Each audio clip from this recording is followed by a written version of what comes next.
Hold it now. Hit it. Welcome to Nation's Corner. I am your host, Tony Justice. And with me are my cast, my supporting cast, my peeps, my crew. Underneath me, the one, the only, the great, the powerful, Debhausen. How's it going, Deb? How's it going? I'm just laughing at Elder. Yeah. Too late, I did it. As soon as he did that, I was thinking that song of the Beastie Boys. Hold it now. Yeah, it's for those that partake, it's happy 420 day. Happy weed day. I don't partake, but Deb, everyone else does. So yeah, there you go. I play the fifth. Yeah. It doesn't matter if you do or you don't. I ain't no rat. Yeah. Just celebrate it. It's like on on St. Patty's Day, everyone's Irish, you know? No, he's not. You all just drink green beer. Oh, and speaking of 420, my buddy, my brother, Mongrovian Mike, how's it going, bro? We want to come back to him on I'm that doing one. good. I feel like we're Too late. He did it already. At least he didn't have to pay. At least he didn't have to pay. Yeah. Oh, that's Oh, wow. awesome. There you go. That's awesome. One of the treasures there, Castle Mongrovia. Yeah. That's right. We're just living in a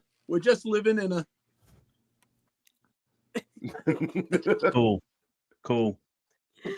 All right. And last but not least, my other brother from another mother, the one, the only, John in South Jersey. How's it going, bro? Oh, doing fine. It's Saturday night. You know, that's always all right for fighting, and a whole lot of fighting going on this past week and tonight. Oh yeah. Yeah. And also, just real quick, to shout out to all the folks joining us in the comments and the chat tonight, nice and live. And for all you folks that now we're also live on the Twitter or the X, whatever you call it. We don't necessarily see that, but we know you're out there because we see it afterwards. Yep. But hit us up on the Twitter machine, as Bully Ray would say, and let us know you're listening. Hashtag Nation's Corner. Let us know that you're out there listening to us on the X, or even if you're on the Facebook Live with us as well, let us know, man. We want to make sure we're getting everybody and letting everybody be acknowledged that they are indeed tuning in. Heck yeah. That's right. Right here in the chat here on YouTube, man. We got Mad Mac, we got RJ, we have Neil, of course, Seth, Billy Doyle's back again, John Bay. All right. Hey, he's in the chat. What's up, y'all? Thanks, All right. as always, for being in the chat. Before we get started, I have a quick 420 story for y'all, and it doesn't involve me. You just said you don't partake. It involves our very own Mongrovian Mike. Oh, and I think we told this story on the show once before, but if I'll say it again. He had my ass. I was behind the wheel driving, and I was in Dallas Fort Worth. Blew the shotgun in your face while you were driving. Yes. Oh, yeah, hot box. That's a lie. Well, that never happens. That never happened. He calls in to bust it open, and I mean, I'm driving. Of course, Mongrovian's always calling in to bust it open. He's one of the main, from the crew. He's one of the main ones that call in all the time. And I can't remember what it was about. It was about, I think RVD was on Dynamite or whatever. And it was either for RVD or for Matt Riddle. Yeah, no, it was RVD. It was RVD. Yeah. And Bully and Tommy and Dave were on the show that day. And Elder goes, hey, can I give a request, make a request so I can do a special toke for RVD who was on the show? Can I do it? And before Dave could respond, I heard him huff, and he goes, "It's too late. I did it already." and he popped Tommy Dreamer, like legit popped Tommy Dreamer, because I heard him lose it in the background. And I was driving. I was in rush hour traffic driving, and I could not contain. I was like, y'all, those that know me, when I laugh, I squint. I can't really see. And I am trying to drive, and I've got tears going down my eyes listening to that dude right there. Out of me. And are you allowed to talk about those vehicular manslaughter charges yet? Or Oh my god. Oh, it was so funny. It was so funny. But anyway, except for that bus you ran over. right. No, I'm the greatest truck driver of all time, Okay. so I composed myself in my lane. I did not. Yes, I have good composure, even when I'm laughing, even when I can't see. I have great composure. Of course. So anyway, how dare There I? you go. All right. So now that that's out of the way, what do you want to talk about? Well, actually, real quick before we get into WWE, TNA, AEW, all that, we were on last week and we were able to share some of our best stories from WrestleMania weekend in Philly. Tony, you weren't on, so is there anything else that you wanted to tell personally about, like, your favorite moments from the weekend? Well, I mean, we had so many. It's hard to pinpoint just one I would like to talk about. I would just like to say that being there with y'all and those that couldn't be there, were there in spirit, and y'all's presence was definitely missed. But the things that we got to do from when me and John and Front Row went to the comedy club and went to Sam's show and had the moment with R-Truth on stage. I wish I could have been there for that. The waiting for Mark Henry actually got the lights cut off on him and his mic cut because they were trying to get him off stage. Oh, geez. And because they were trying to they were ending that show and they were setting up for Nick Nemeth and his brother comedy show. Mm-hmm. And Mark was on stage trying to play some of his DJ mix because he DJ'd at a club there in Philly on Thursday night, I think it was. It was Thursday night. And so he was trying to give us a sneak peek of what he was going to be playing, and he was trying to look for the Undertaker DJ theme on his phone, and he was trying to find it and play it over the house mic, and they cut his damn mic. Mm-hmm. And I'm like, hey, that's the world's strongest man right there. You know, why you want to cut his mic? But they had to get him off the stage and get set up.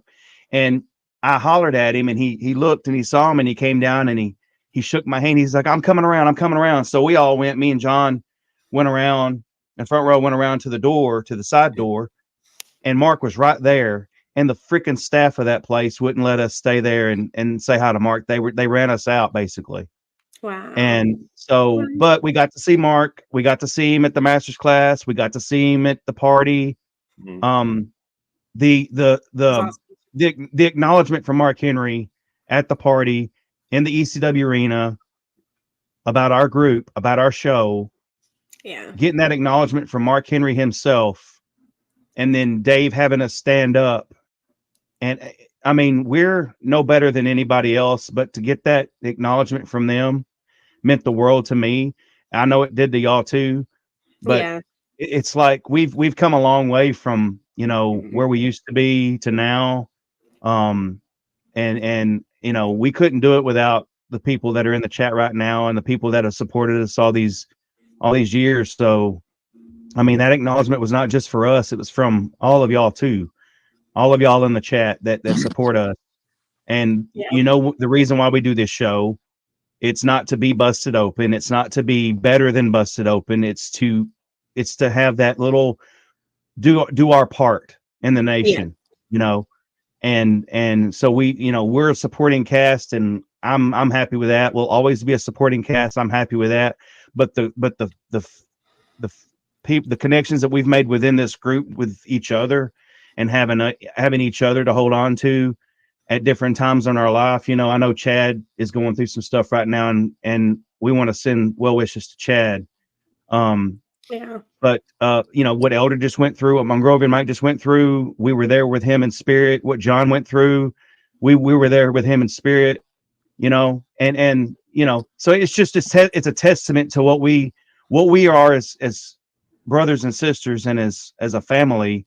And then for other people like Mark Henry and Dave and Bully to notice that and to know that and acknowledge that too, that meant the world to me. So that was the best moment throughout the whole, and we had a lot of great moments that whole week, it seemed.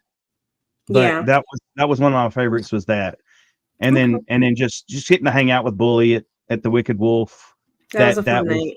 That was special. That was special. So yeah, I don't want to take up too much more time of that, but those were my moments from Philly. Yeah. All right, just to piggyback off of that real quick.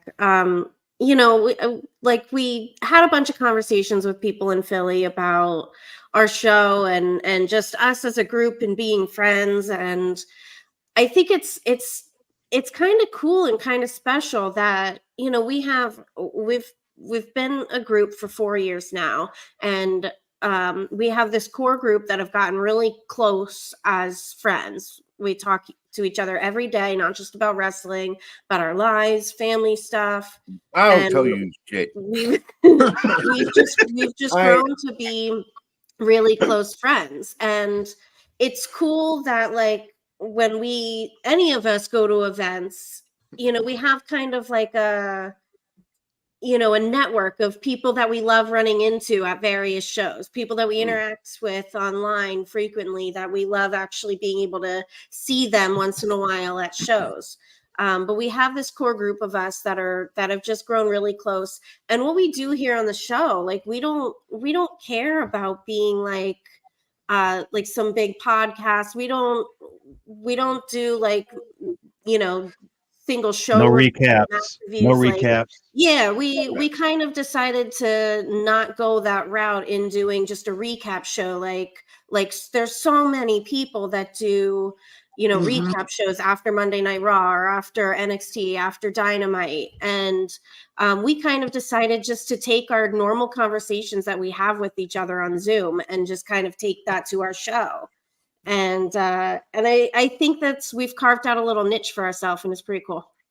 Yeah. And also we also get to interview some local independent talent, and you know, from promoters on down, you know, to referees, anybody. But, you know, we've interviewed quite a few cool people.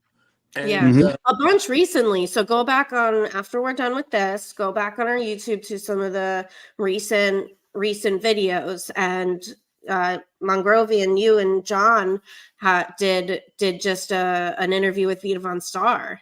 Vita, we did one with the Good Witch, Kaya McKenna. New VPW Women's Champion, by the way. Yes, and looking to be a belt collector herself on her own. Absolutely. But this is her first championship, and we're very proud of her. And congratulations to Kaya.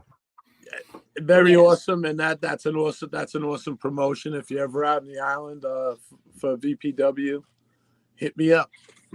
And speaking about, you know, making friends out there, you know.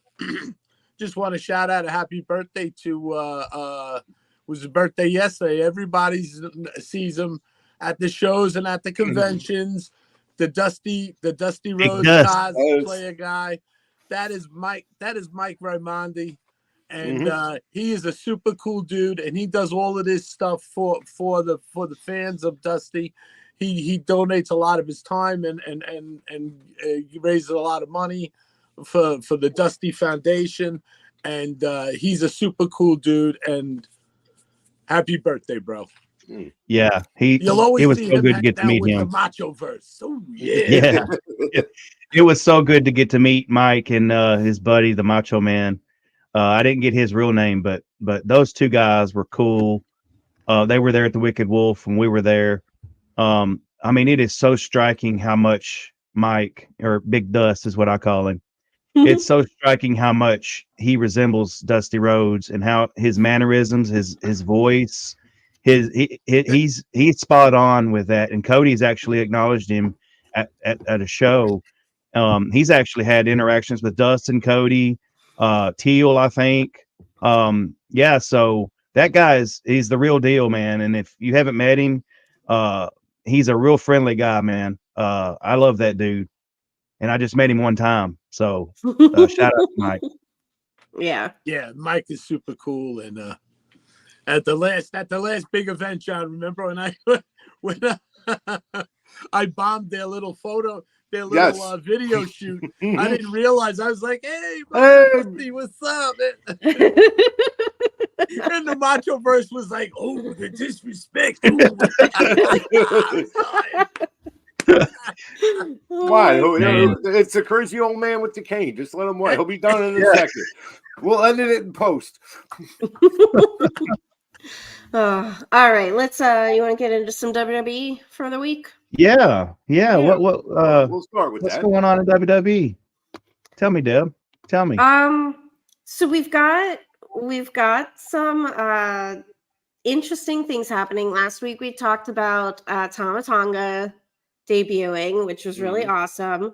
Tama and Solo have teamed up to kind of take over the bloodline, it seems.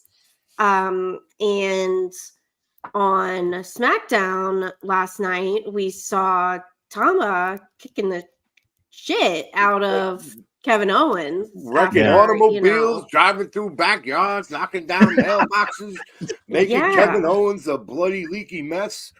Damn. Wow. How about real, alive, actual blood on primetime WWE television? Are we in a new era, folks? I think we are. Yeah. What happened to KO? He last time I saw him, he had his head smashed in with Roman Reigns like 25 times into the steel steps and not an ounce of blood. That was crazy. Yeah. But last night. This is awesome. It's perfect where it needs to be. Mike, like you've been saying, why can't we have? Well, there you go. They are. There you go. Yeah. In the 1,000+ years of your history, you finally saw blood again on WWE wrestling. Yeah. And Tama looks just the way he comes across in WWE now. He's a killer. Like he just comes across as a methodical killer. Like the looks on his face, he's got the facials for sure. The look he gave Nick in the ring. Yeah. I have a theory about Tama, and I'm so happy to see him in the WWE, and I just wonder if there's more. And we'll get to that. I'll let John take that, but I have a theory about, because Andre was on last week. Shout out to Andre. I'm sorry I missed Andre being on, but I mean Andre did amazing with y'all. So that was a great show last week, and if you haven't seen it, check it out. But he has this theory about, Bloodline Civil War, his tinfoil hat that he likes to put on from time to time. And he had some interesting theories, but I'll add to it. I don't have a tinfoil hat laying around anywhere. I've got a hard hat right down there. But anyway, at the Hall of Fame, WrestleMania weekend at the Hall of Fame, Friday night, when The Rock was on stage inducting his grandmother, who did you see in the front row? The Rock's mother, and who was sitting there right beside her? Haku. And I think that was foreshadowing. WWE likes to do that. If you pay attention, they like to do that from time to time. And if Tama is in the bloodline with Solo, and Solo's wrecking shop with Tama, and Paul is basically there against his will.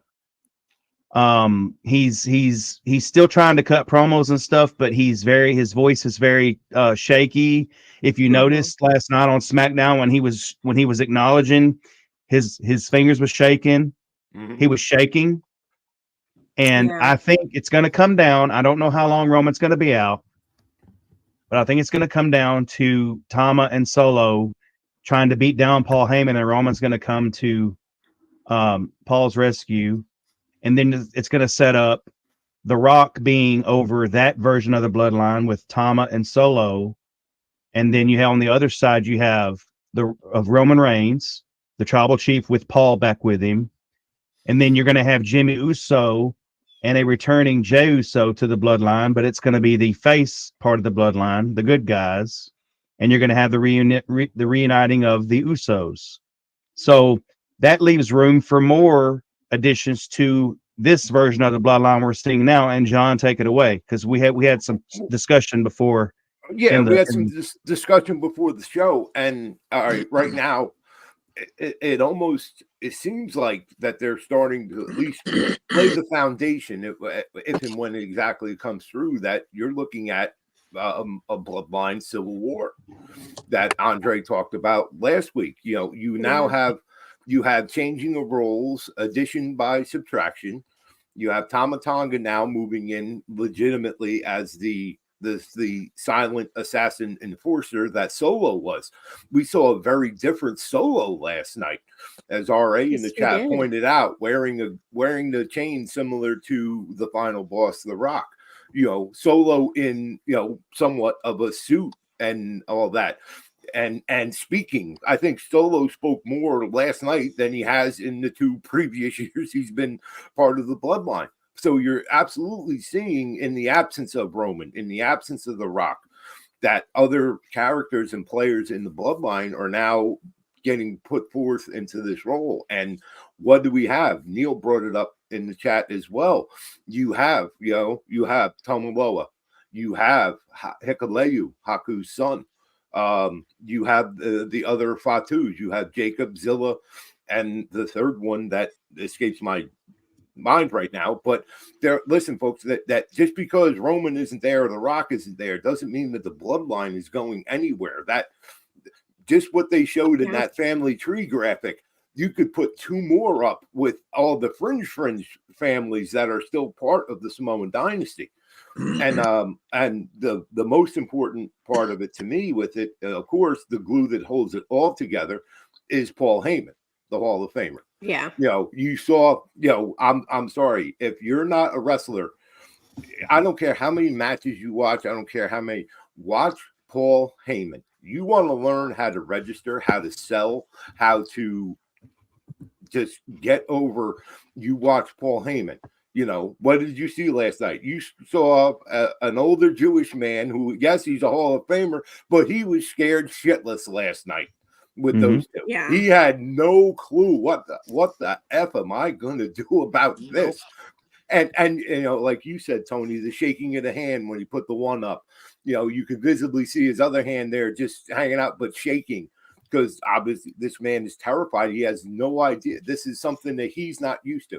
He's used to being there with Roman and being in complete control, because Roman is the tribal chief and he is just the wise man. Now he doesn't have that. Now he's afraid for his life. And not only does he know it, but Solo and Tama Tonga know it as well. Yeah. I can't wait for the mainstream WWE audience to see Jacob Fatu. Right. I think people will be absolutely blown away by him.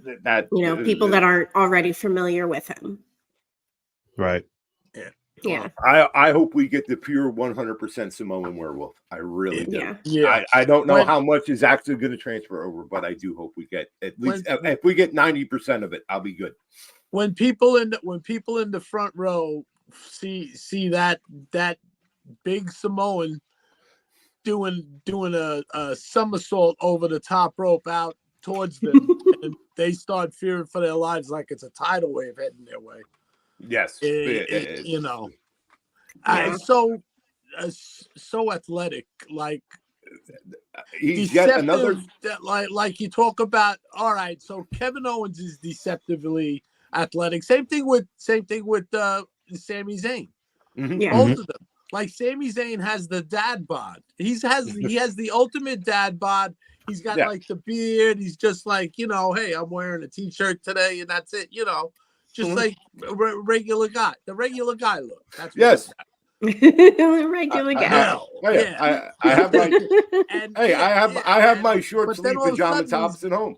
Yeah, then all of a sudden he's doing this stuff, flying over the top rope, doing all this athletic stuff. But that's what they're gonna get. But except with someone the size, it's gonna be, it's gonna be fun. Him against Ivar. Oh my God. Yes. Ooh. Like that. You know what? Like definitely. Denise Salcedo's gonna say when the meat's good. The meat's good. I'll leave that poor girl alone. I'll leave that poor girl alone. We don't do anything. That is a meat show. That's yeah. That's in the famous words of Big E: big men slapping meat. Yep. Yeah. Another thing I wanted to bring up for you guys and see what your opinion is. We always kind of see a little bit of a lull after WrestleMania as new stories are starting to build. It always seems that after WrestleMania, people who've been kind of nursing injuries go away for a little bit. So we're seeing that right now. There's a bunch of people out for injuries from WrestleMania or, stuff that they've been quietly dealing with for a while. And it just seems like, obviously it's only been a couple weeks, but we are in a lull right now where it seems like other than the bloodline stuff, there's not a ton going on. Maybe that's just me. Like, obviously, there is stuff. Like, we saw a cool segment with Jade and Bianca confronting Damage Control that was up in the boxes, which was cool. So there is stuff going on, but the Bloodline storyline is kind of dominating the overall conversation instead of the champions. So what are you guys' thoughts about that? Well, I'll go to Tony first. Yeah. You said injuries after WrestleMania, and immediately, 3 come to mind: Rhea, Drew, Seth. And those were pretty big players on Raw every Monday. And now, they're away. Seth will probably be away for a while.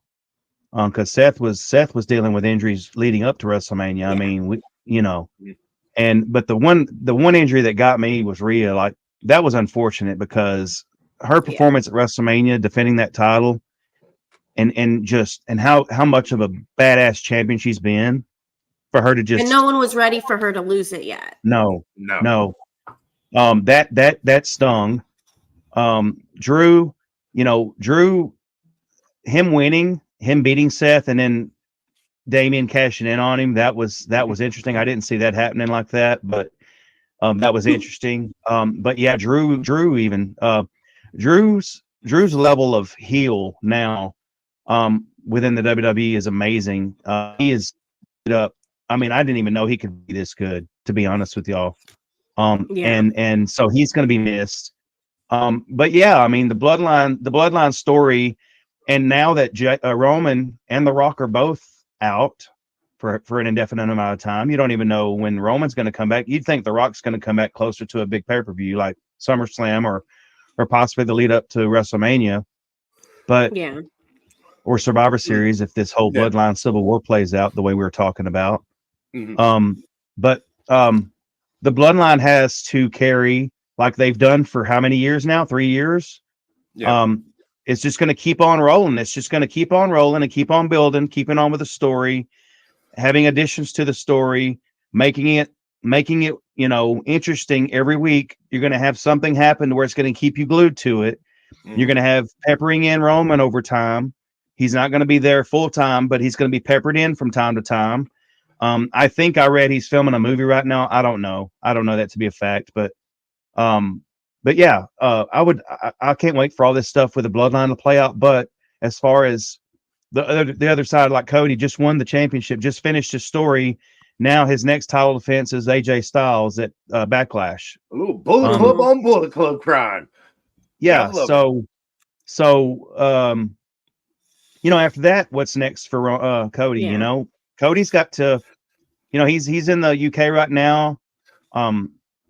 He's making memories over there for the UK and all that. And I mean, Cody's he's going to be a great champion. I just hope that the WWE can have some opponents for him. And I know Cody's able to tell stories, so we'll just see what happens there. But yeah, Deb, you're right. The bloodline is the main focus, and everything else is kind of needing to float too, to keep this thing going, Right. John, thoughts?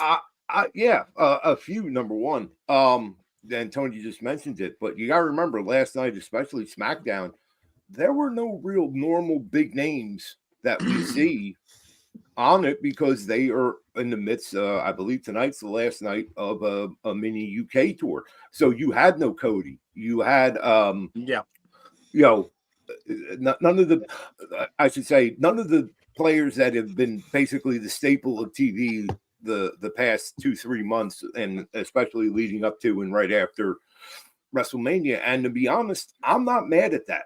And here's why: because you have to give these other people a chance. Everything has been so dominant of Cody and The Rock and Roman. And how is this? Is Cody going to finish the story? Is he going to do this? Is he going to do that? And we have great foundations for new stories and stuff coming out of Mania. Yes, Rhea getting hurt absolutely stinks. But then again, you have such a strong women's division that now they have a few weeks to start. You know, obviously it's going to be something with Liv Morgan when she comes back.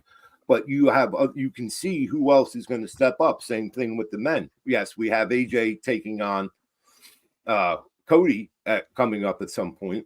But Damian Priest did the great cash in at WrestleMania. Now who is going to step to Damian Priest? Who's going to step to Sammy as Intercontinental Champion? What's that mean for Gunther? Do we see Gunther go on a run? So there's still, even though our main players, whether due to scheduling, due to whatever, due to injury, are not there, or the ones that we have been seeing for the past year, even though they're not round and present, there's still plenty of meat left on the bone for other things to develop and build steam. That, because you're right, Cody is going to need opponents. Damian Priest is going to need opponents. Rhea is going to need opponents. Bayley's going to need opponents. You know, you got the double Black Girl Magic now with Jade and Bianca, which I am all here for. That is those two alone is enough to sell seats and generate interest, and I am all for it. And Jade Cargill is an absolute superstar who's only going to get better working with Bianca as her partner. Yes.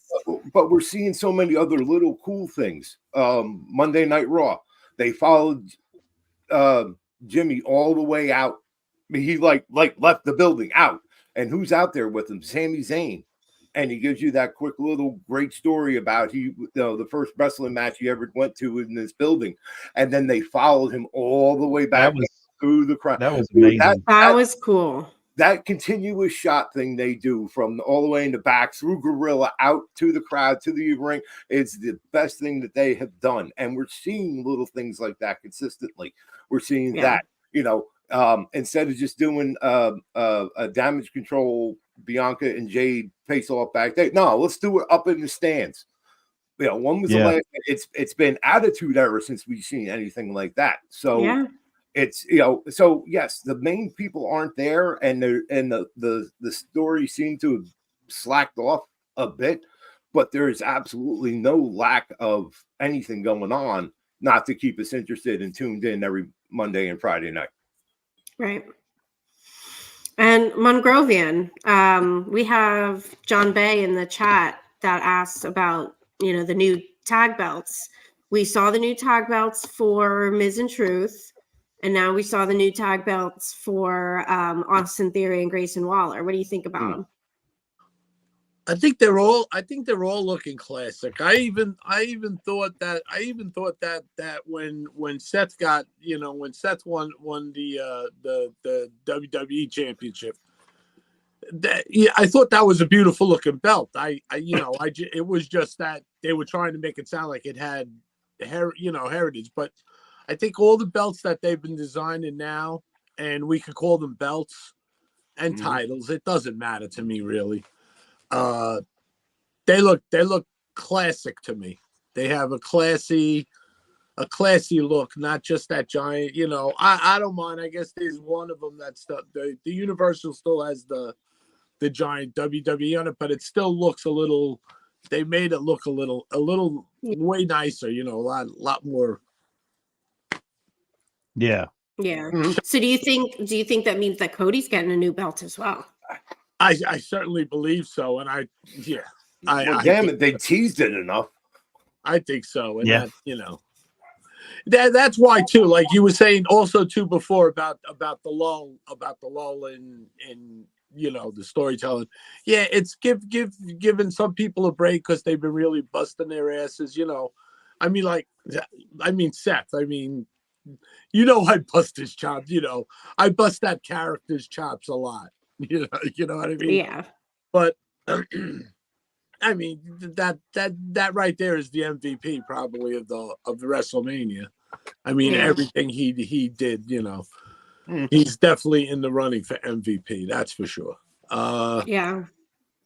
So yeah, it's, you know, it is what it is. People got rest. Plus, John, you know, pointed out the UK tour, so half the roster is over there. I think they're just it's just like catch our breath and start going. It's the seventh inning stretch or whatever. Yeah. We're doing good. And we're watching the pre-show right now. Yes, I was just about to say, Neil's in the chat talking about the countdown to Rebellion is on. I have it playing on my TV on mute. Must be hosting the show right now. Well, just saying. For the pre-show, are we allowed to get spoilers? Yeah, I guess it's a pre-show, so it's available for free. Well, right now we do have Lars Fröjiksen coming out with our Knockouts tag champs. Spitfire, Jody Threat, and Daniel Luna. Yeah. So why don't we real quick get into some of the TNA show that's happening now? Well, that will be happening shortly. Obviously the pre-show's show. on. Right. So I don't know. There we go. So we got Eric Young and Frankie Kazarian.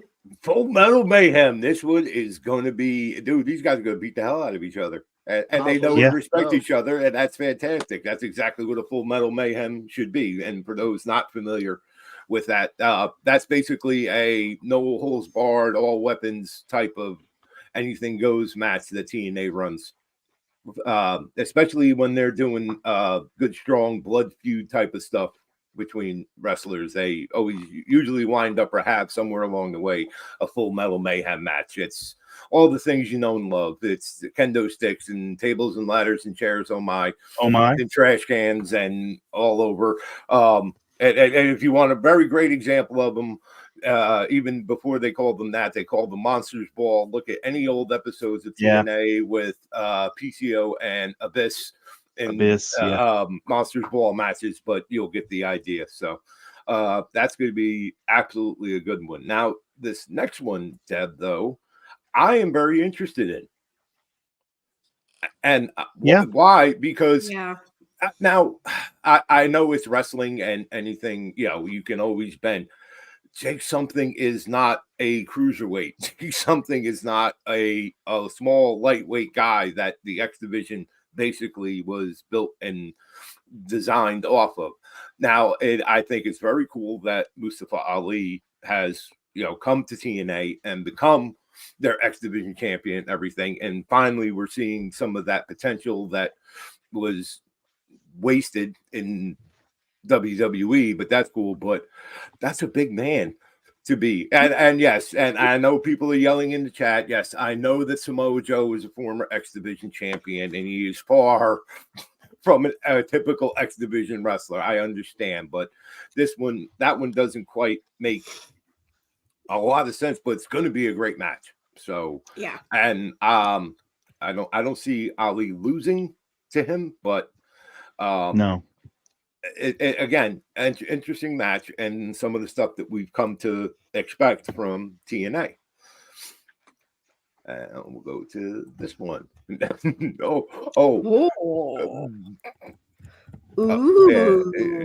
If Eric Young and Kazarian didn't satisfy your bloodlust for violence, oh dear Lord, this will.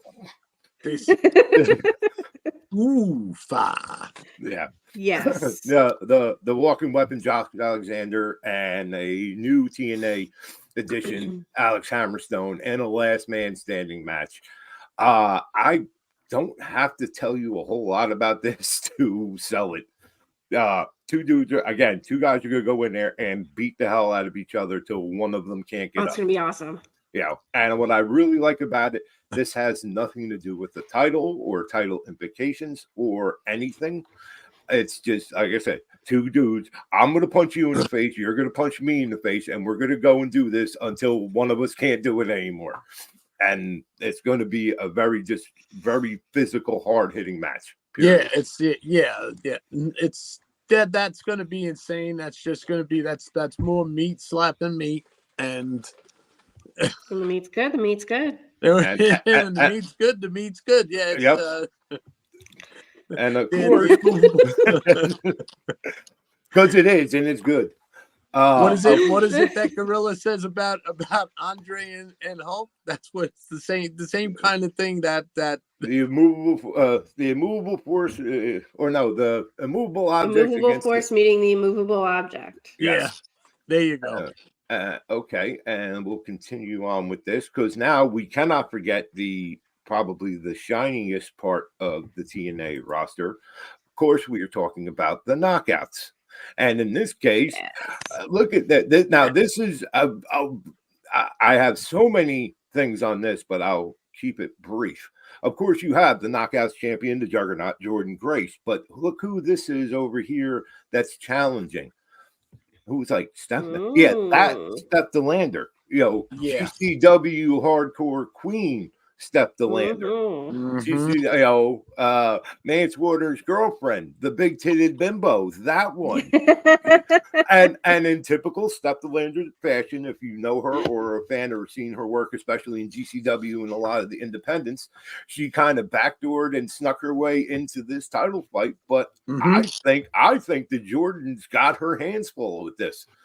Jeff is a big, strong Australian girl that, while she does a lot of shit heel tactic stuff, she can wrestle and she is tough and she can go. And a lot of people have been like, oh, this is just a gimmick or something. I don't think so. This is going to be a match. They're both going to have to put in some work. Jordan to defend, and Steph wants that title. Plain and simple. Thank you, John. The main event, I do believe, of the night. And yes, this has been a fantastic build to it. You have the TNA Nick,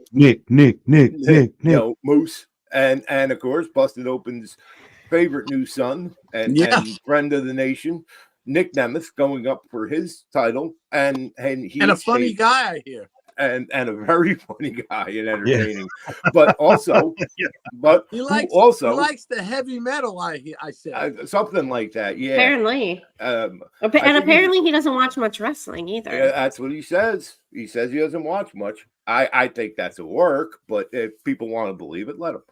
It is pro wrestling, but again, here's a guy brand new to here's Nick Nemeth who here's a guy who left WWE, or was released, whatever, after 20 years, and is now, we're never going to see him again. Well, toward the end, we never really saw him in WWE anyway. So, right. But he is absolutely out there between this, his work in New Japan as well. Nick Nemeth still can absolutely go. He is still just as good as he has ever been or ever was, and he has an absolute chance now to once again prove that with taking on Moose, who is a more than credible, and I believe now 2 or 3 time, I'd have to check, TNA heavyweight champion, and credible in himself as well. Yeah, and it's multiple champion. Yeah, I think he is a one of the few in TNA that's held every belt. I'm not sure. The only one I would have to check on is digital media. Bobby Lashley actually held every belt. Oh, because he even got the women's. He even got the women's title too. He got the Knockouts championship. Oh, jeez. But that's. I think that was before he came back to WWE. He did that. Well. They did do some goofy things back then. Do we have to talk about the 6-sided ring? But again, that's main event. That's main event anywhere. Moose versus Nick Nemeth, and for a title, a perfect way for them to round out again yet another fantastic card and stuff from TNA out in Las Vegas. So great. Yeah. Can't wait to sit down and watch it when we're done. And I am predicting a new TNA World Heavyweight Champion in Nick Nemeth tonight. Yeah. Well, I predicted his return. Yeah. I'm predicting him as champion tonight. Yeah, I don't know. Boom. Said it. Okay. Stamp it. We'll mark it down. We'll mark it down. And when you're wrong, which you often are, we will just do this and point. You will get my familiar text with the pointing and the big laughing emoji face. Okay. Across. Okay. You're wrong. Okay. Hold your shoulder there behind you. JohnInSJersey knows right nothing about wrestling and should never be listened to. Oh, thank you. Why did we go to that screen? Because Tony's important. What are we doing? The problem is we're all trying to hit the same button at once. I don't know. Yeah, I am super excited for this TNA pay-per-view tonight. Oh my God, it's just, they all deliver. It's going to be great.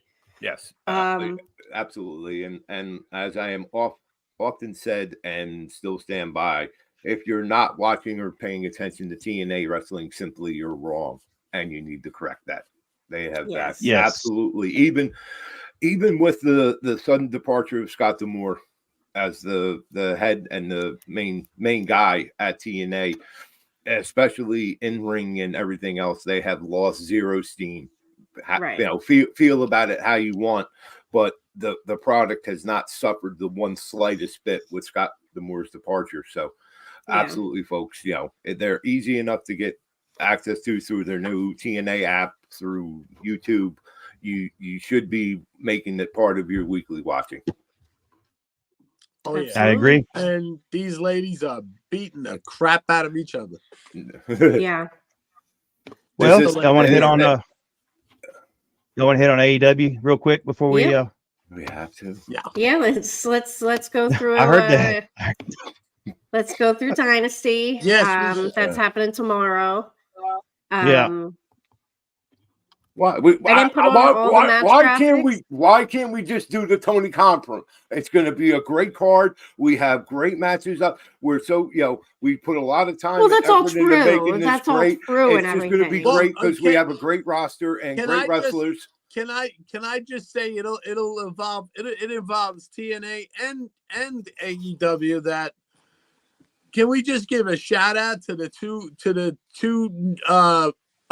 busted open co-hosts that are just kicking ass, and that is Nick Nemeth, and also let's just say New Japan heavyweight too. Also, let me put that in there too, and also Thunder Rosa came back. She promised she was going to do it, and she is kicking ass and taking names and beating everybody up like they stole her tacos. Yeah.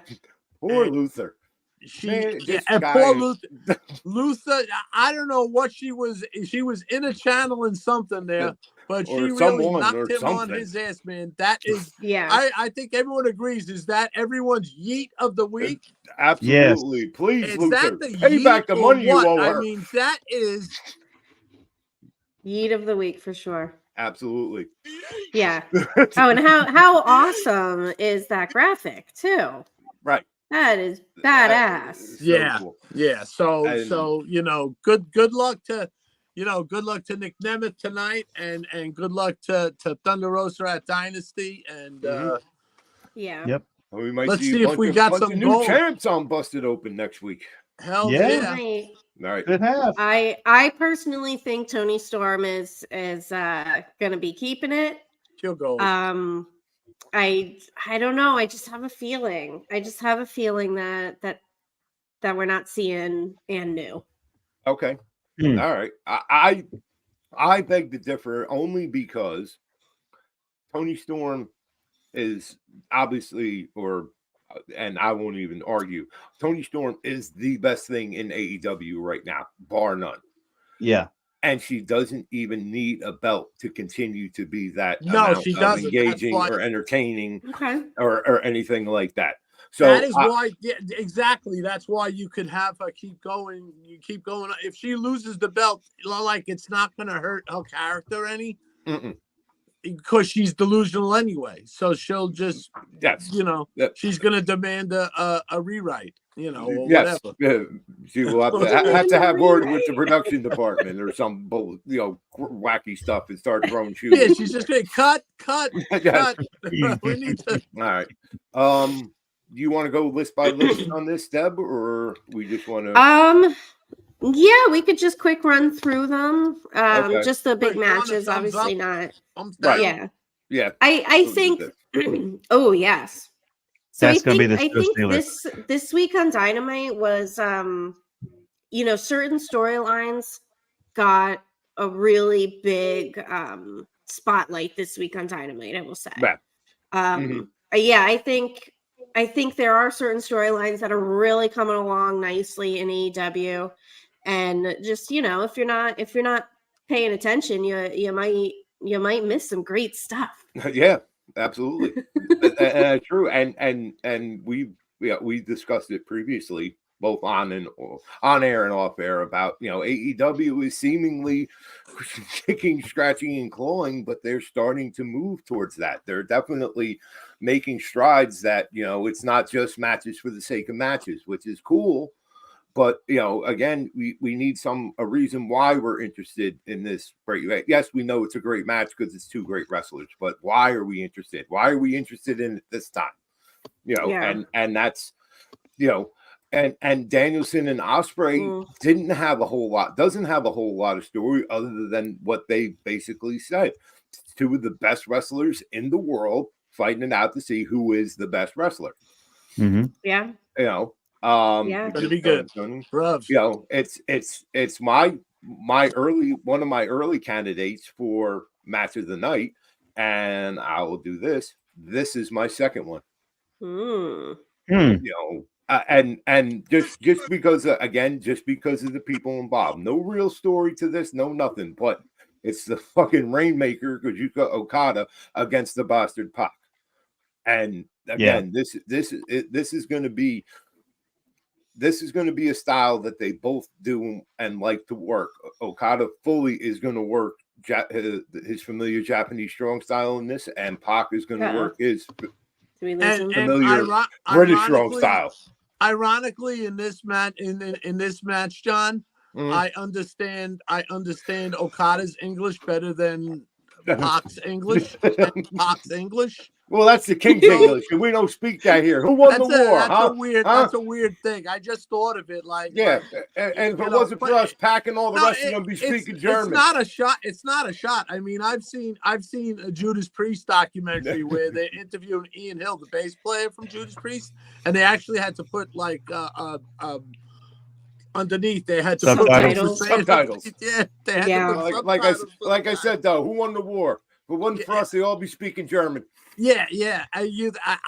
That's why it's Ozzy. Ozzy has that mumbling in him that where you don't understand what he's saying, but plus it was all the assorted drugs and alcohol. That's actually got more to do with the drugs than his ability to speak. But we digress as always. Let's do this one next. Oh yeah, I like this one. A lot. Willow Nightingale, for quite a few years now, has been one of my absolute favorite female wrestlers, and from the indies all the way up now to this point in AEW.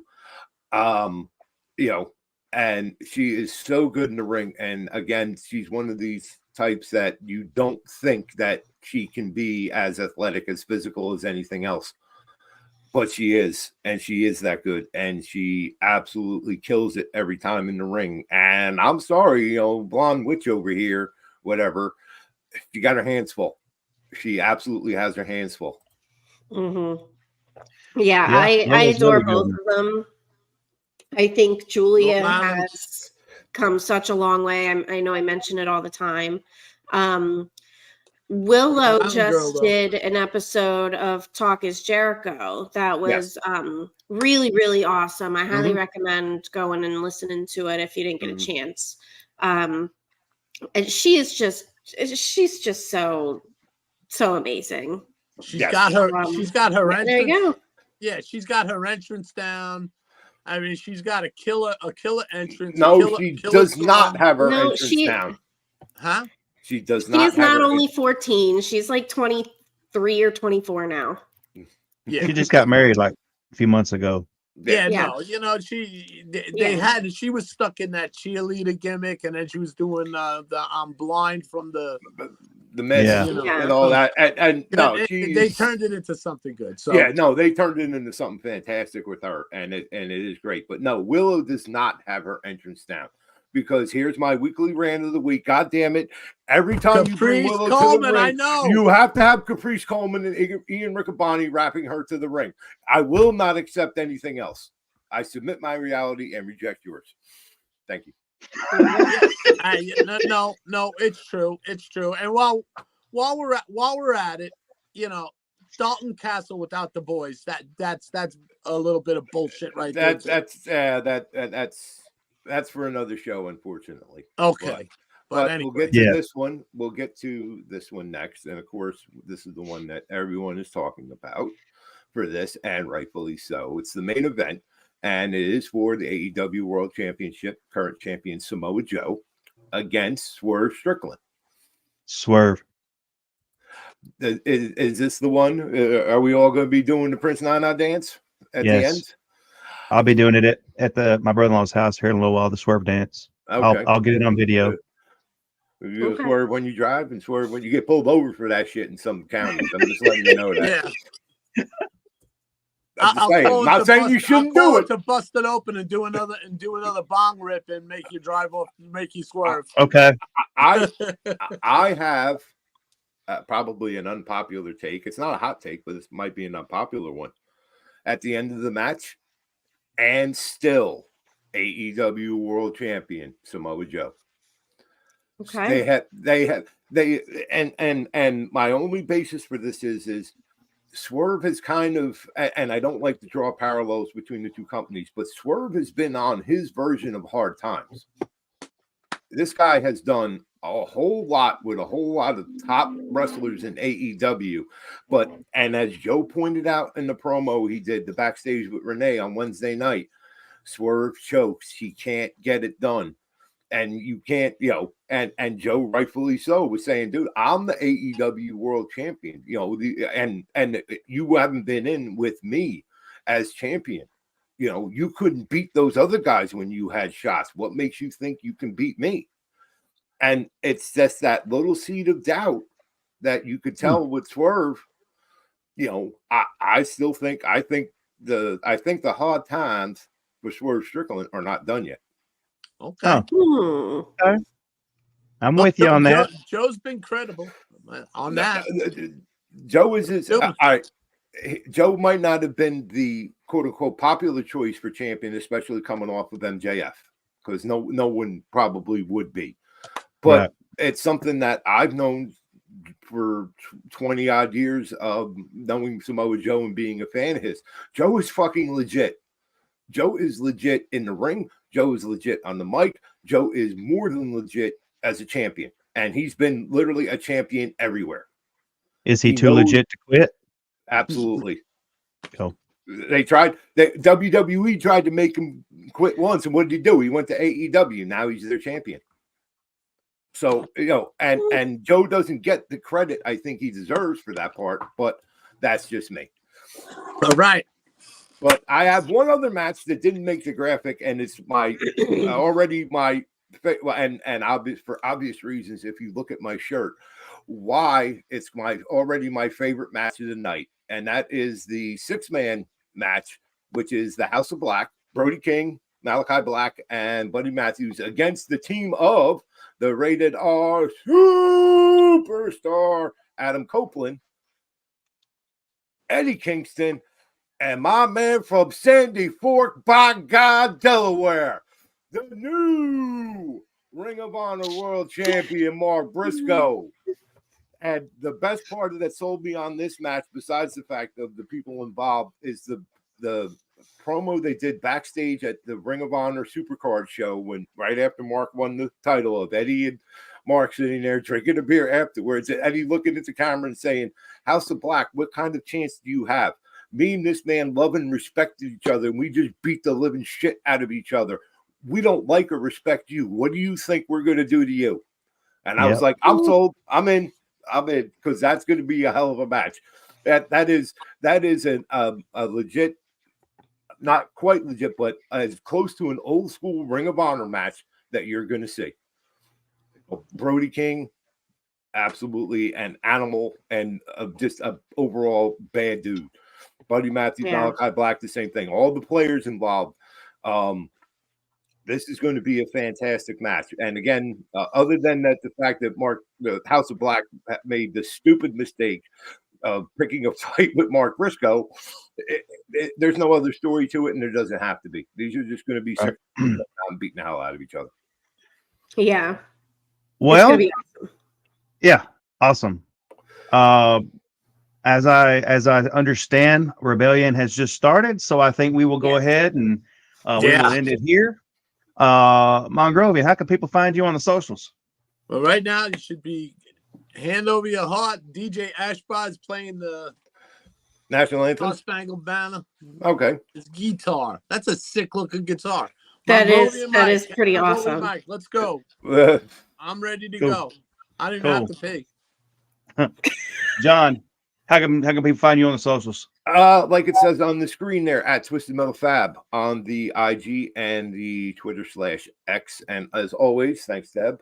Hashtag Nation's Corner on location. As we stated previously, we just had an interview last week with the wonderful Vita Von Star, who was nice enough to sit down with us, and we have some more in the pipeline. But as always, let us know where you're at, who you're seeing, your indie shows, your local shows. Always hashtag Nation's Corner on location, and follow the exploits of the most dangerous weapon in professional wrestling. Of course, I am referring to the AK9K, the Ass Kicker 9000, at Ass Kicker 9K on the Instagram.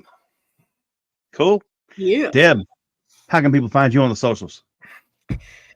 At That's So Debonair on the Twitter machine and the Instagram. And happy wrestling, man. We got TNA tonight and a back-to-back Collision and Rampage later.